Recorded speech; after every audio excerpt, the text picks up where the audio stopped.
আসসালামু আলাইকুম। এই মেধার জন্য, এই মেধাকে অগ্রাধিকারের জন্য, মেধাকে প্রাধান্য দেওয়ার জন্য যে এই রক্ত দেয়া হলো, এত ছাত্রছাত্রী, এত সাধারণ জনগণ জীবন দিল, সেই ছাত্রছাত্রীরা এখনও অটোপাস চাচ্ছে, এটা কিন্তু ঠিক নয়। এটা রাষ্ট্রের জন্য, ওই যারা অটোপাস চাচ্ছে তাদের জন্য কিন্তু একটা অশনি সংকেত।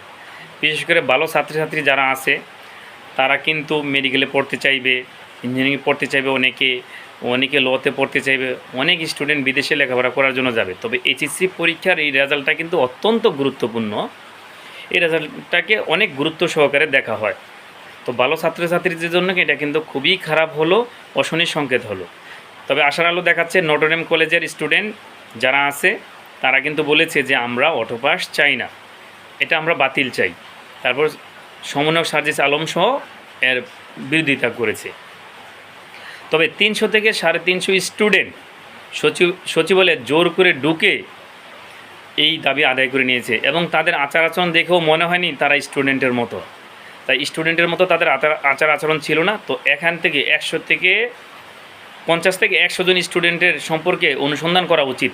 আসলে তারা কি, তাদের উদ্দেশ্য কী ছিল, তারা কি সত্যিকার অর্থেই স্টুডেন্ট কিনা, না ভিন্ন কিছু তাদের উদ্দেশ্য ছিল। এবং তারা যে এমন একটা গুরুত্বপূর্ণ রাষ্ট্রের সচিবালয়ের মতো জায়গায় তারা জোর করে ঢুকে গেছে, যদি একটা এখানে অঘটন ঘটতো, যদি দাবি আদায় তাৎক্ষণিক না হতো, তাহলে যে তারা এখানে যদি জ্বালাও পোড়াও করতো, ভাঙচুর করতো, তাহলে রাষ্ট্রের অনেক বড় ক্ষতি হয়ে যেত। এবং বর্তমান সরকার বা এই রাষ্ট্রের ভাবমূর্তি কিন্তু বিশ্বে নষ্ট হয়ে যেত। তো এটা কিন্তু খুবই খারাপ, অশনি সংকেত। এবং তারাই কিন্তু বাংলাদেশের সকল ছাত্রছাত্রীদের কি প্রতিনিধিত্ব করে না।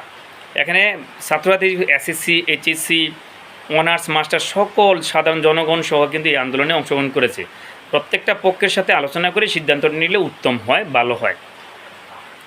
এবং এই সরকারকে চাপে রাখার জন্য আরও কিছু লোক যারা পল্লীবিদ্যুতে কর্মরত আছে এবং গ্রাম পুলিশ, তারাও আন্দোলনে নেমেছে।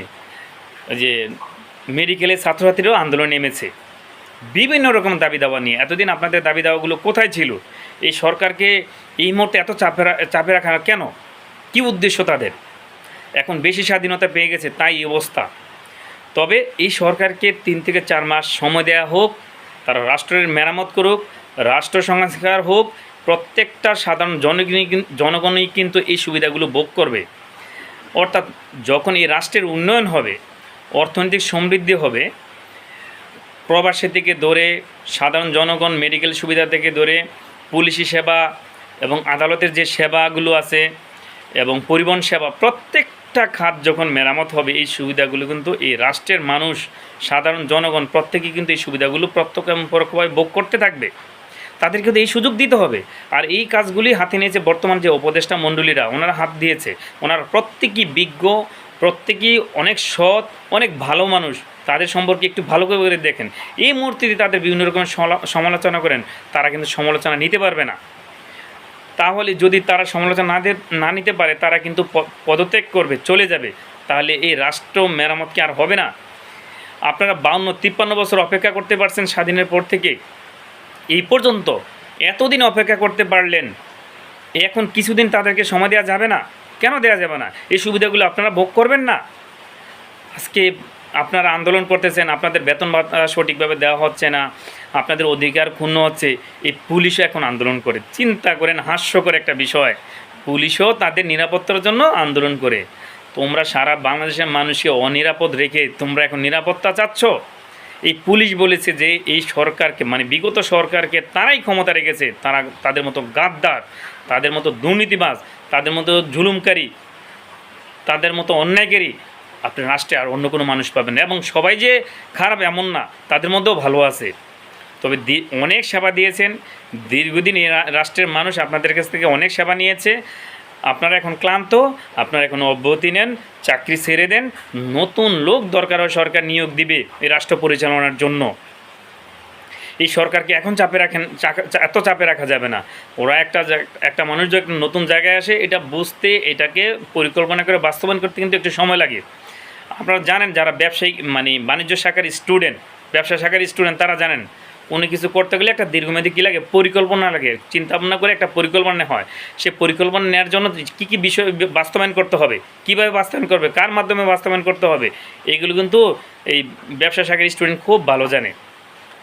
তো একটা কাজ হাতে নিলে তার পরিকল্পনা থেকে দৌড়ে এই কাজটা বাস্তবায়নের জন্য অনেকটু সময় দিতে হয়। তো আপনি সরকারি 3 থেকে 4 মাস সময় দেন, তারপরে সমালোচনা করেন। তো এখন ওরা কিন্তু বেশি সমালোচনা করে, ওরা কিন্তু সমালোচনা নিতে পারবে না, কারণ এদের আত্মসম্মান আছে। তো অতএব ওদেরকে সময় দেন।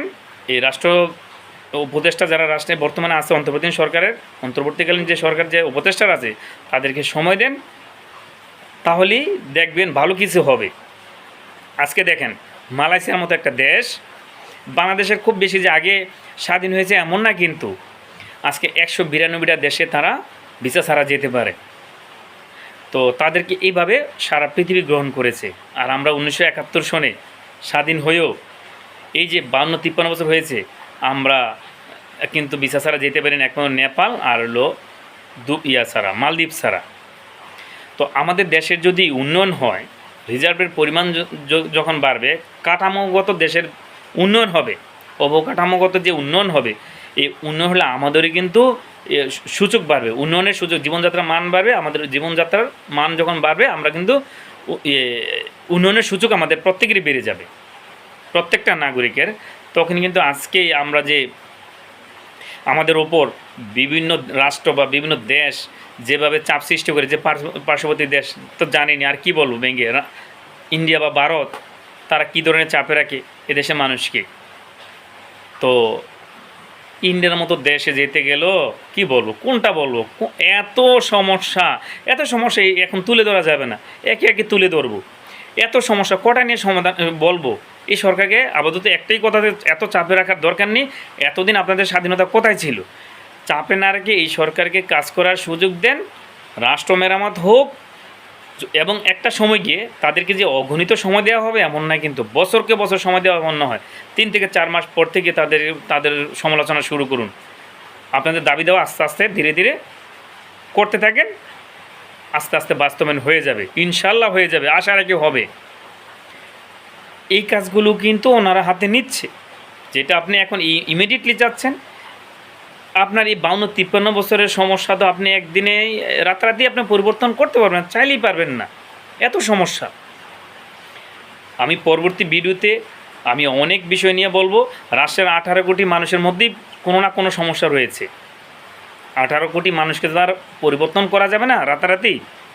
তবে 20 থেকে 30 হাজার লোক উপর লেভেলের, তাদের পরিবর্তন করলে কিন্তু অনেকটাই সুবিধা পাওয়া যাবে।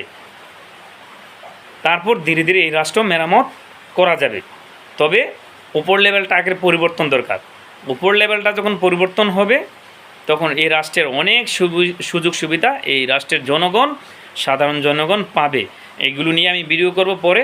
আজকে অনেক বড় হয়ে যাচ্ছে ভিডিওটা, আজকে আর না রেখে এখনই রাখলাম। আসসালামু আলাইকুম।